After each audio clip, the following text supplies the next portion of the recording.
in housing the nation. Power Talk on Power 98.7.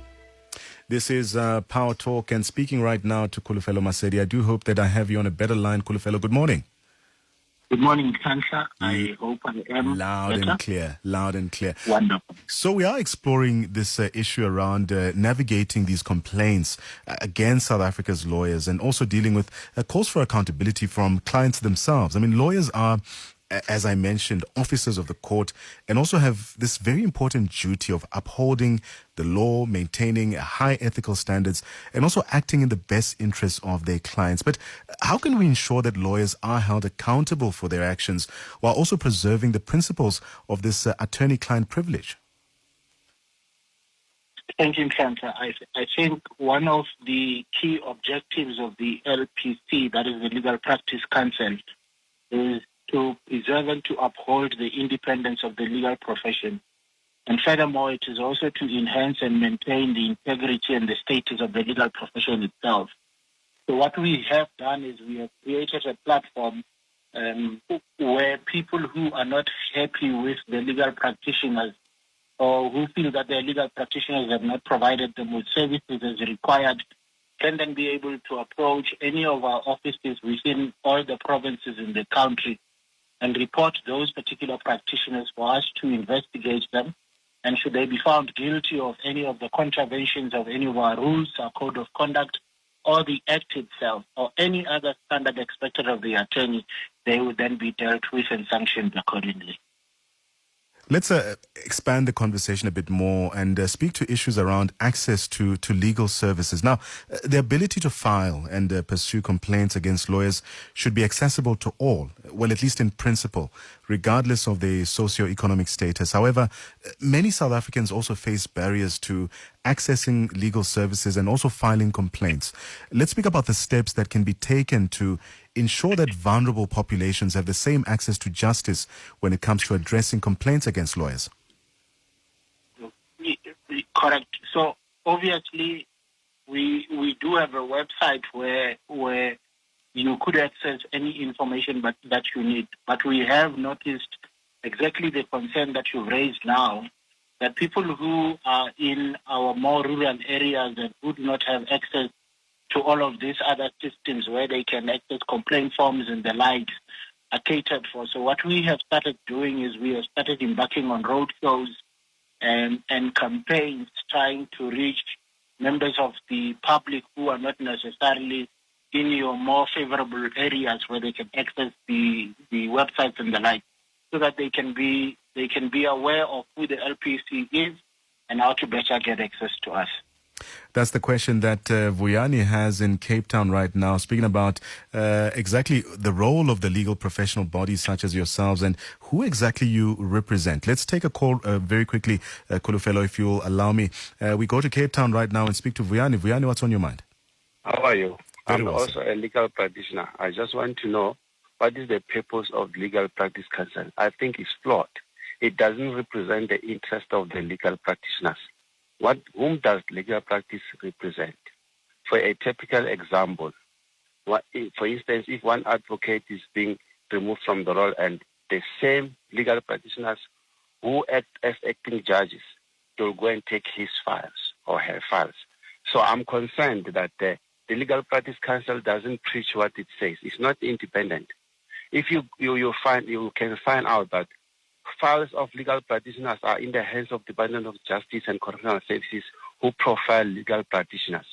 The Legal Practice Council is not independent. They must not claim that they are independent because they are in the hands of the state. Who funds them?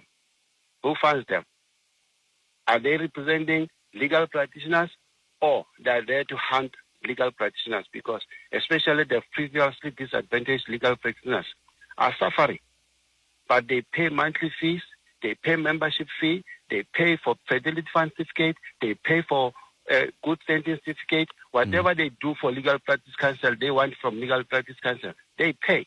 If you don't pay membership fee, some of the legal practitioners got suspended just because they don't pay membership fee. The question is, what are they doing with the monies of the legal practitioners and whom do they represent? So we've heard from Vuyani, of course, coming to us from Cape Town. Kholofelo, maybe let's get your response as well. He has broad questions, but more specifically, the one zooming into Vuyani's question is one where he asks, who does the LPC actually represent? The LPC represents, one, it is a regulatory body that represents and regulates the conduct and, of course, any activity that has to do with legal practitioners themselves, candidate legal practitioners, and the juristic entities which are law firms. So we regulate how those people get access into the profession, how they conduct themselves when they are in the profession, and, of course, any other benefits that can then be afforded to legal practitioners, as and when, of course, he made mention of paying membership forms, fees and the like. As and when they are members, whatever the LPC can do to ensure that they are given the necessary education, equipment and ability to be able to render the services as they should.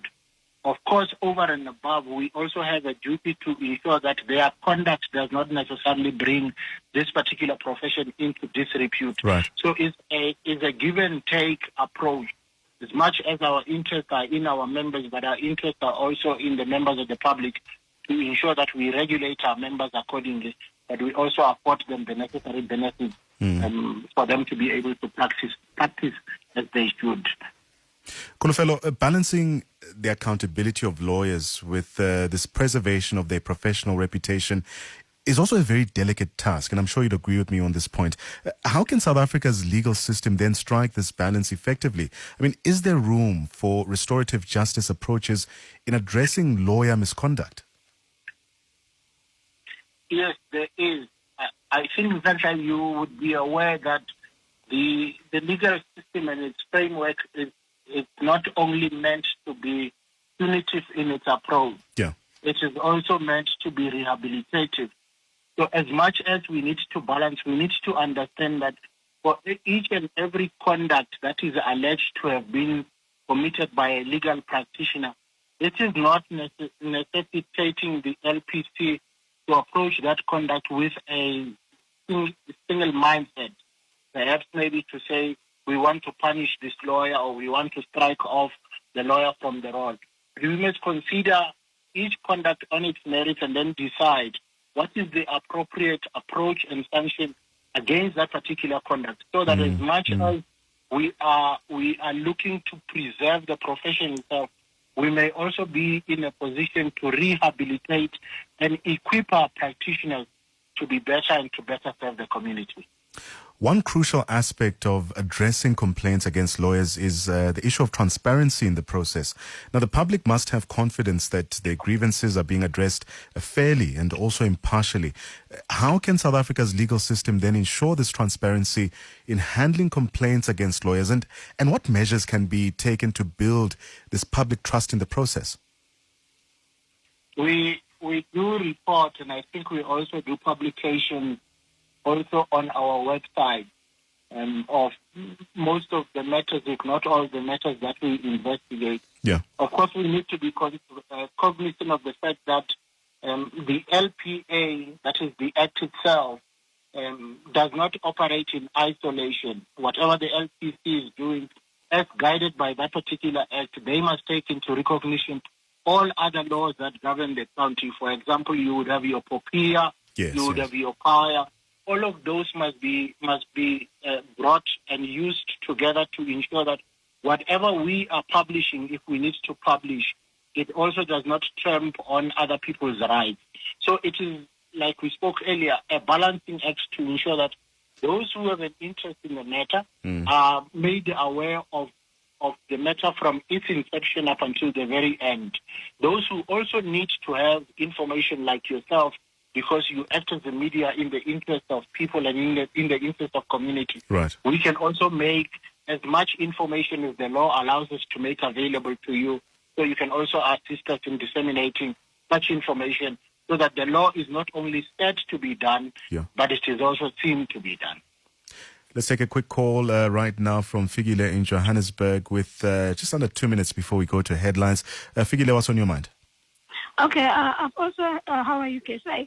I also have a problem with my lawyers, but I cannot name them online. I'm not sure what I showed. Okay. So, yes, it was a misconduct, and we had to report them to LPC, but we are still waiting for them to see. They say to us they are still investigating, but it seems like they are taking longer. So I wanted to find out what should we do, because even yesterday I've sent an email to find out what's happening with this case. Right, that's Figile in Johannesburg. Kholofelo, as we wrap up our conversation and as we let you go as well, maybe just respond to that. How can people who have these complaints then even follow up with the LPC? I think what Figile can do is Figile can simply give us their particulars, or perhaps through your channel you can direct it to us so that we can at least look into a matter and assist and find out what is the delay in the matter. For example, we only need a reference number, contact details, and we'll follow up as to what has happened and how we can best fast track the matter and bring it to some sort of finality. Kholofelo Masedi. But our contact details, in fact, you may already have them, but for the listeners to be able to readily contact us, it is 012-338-5800. This is more our Gauteng provincial office. They can call that number. They can even request to speak to me directly. We can look at what is happening with the matter and see how we can best assist. Got you. We will get Figile in touch with the LPC. Let me thank you for your time, Kholofelo Masedi, of course, Senior Legal Officer at the Legal Practice Council, of course, exploring complaints against lawyers, and not just an internal matter for the legal profession. They are the matter of public concern and trust in the justice system, and also ensuring that complaints are handled transparently, fairly as well, and with due regard to the rights of all parties involved is essential. Let's get the latest headlines right now. Here's Nyakalo. Thanks, Nhlanhla. Good morning. In newsmaking headlines.